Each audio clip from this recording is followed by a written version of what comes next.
Praise the lord. ఈరోజు దేవుని వాక్యము అపోస్తలుల కార్యములు 1వ అధ్యాయము 8వ వచనము.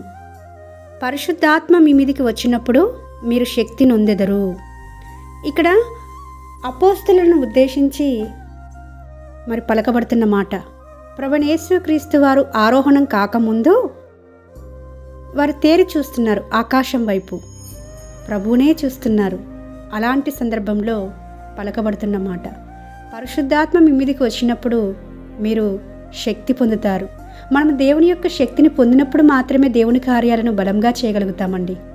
మన శక్తి, మన బలము అంతా వ్యర్థమే. శారీరకంగా ఎంత దృఢంగా ఉన్నప్పటికీ, మానసికంగా ఎంత దృఢంగా ఉన్నప్పటికీ మన శక్తి చాలదు. దేవుని గొప్ప గొప్ప కార్యాలు మరి మన చేత జరిగింపబడాలి అంటే ఆయన శక్తిని పొందుకోవలసిన వారిగా ఉంటున్నామని ఈ రోజున ఈ వాక్యాన్ని అర్థం చేసుకోవాల్సిన వారిగా ఉంటున్నాము.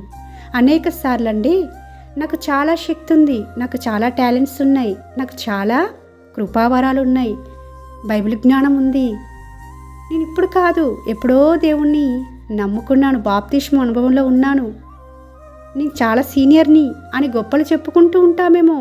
కానీ ఒక్కొక్కసారి పరిచయం చేస్తున్నప్పుడు శక్తి లేని వారంగా, ఒక ఆత్మనైనా రక్షించలేని వారంగా, మనం బోధించే బోధ కావచ్చు, మన పరిచయం ద్వారా ఒక ఆత్మ కూడా పురికొల్పబడేటట్లుగా ఉండదేమో బహుశా. కాబట్టి ఈ రోజున దేవుడు మాట్లాడుతున్నాడు, పరిశుద్ధాత్మ మీ మీదకి వచ్చినప్పుడు మాత్రమే మీరు శక్తి పొంది మీ పరిచర్ను బహుబలముగా చేయగలుగుతారు. అది కేవలము దేవుని నుంచి పొందుకున్న శక్తి వల్ల మాత్రమే జరుగుతుంది. మరి అనేకులు ఈ రోజులో చూస్తే అండి, బోధకులుగా ఉన్నవారే ఎక్కువ. యేసుక్రీస్తు వారిలాగా అధికారంతో బోధించే వారి కంటే ప్రజల్ని ఇంప్రెస్ చేయాలి, ఆకట్టుకోవాలి, వారి వైపు త్రిప్పుకోవాలి అని బోధించేవారే ఎక్కువ.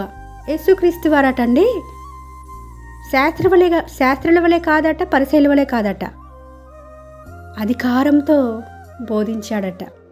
మరి అధికారంతో బోధించాలంటే దేవుని శక్తిని పొందుకొని ఉన్న వాళ్ళకే సాధ్యమవుతుంది కదండి.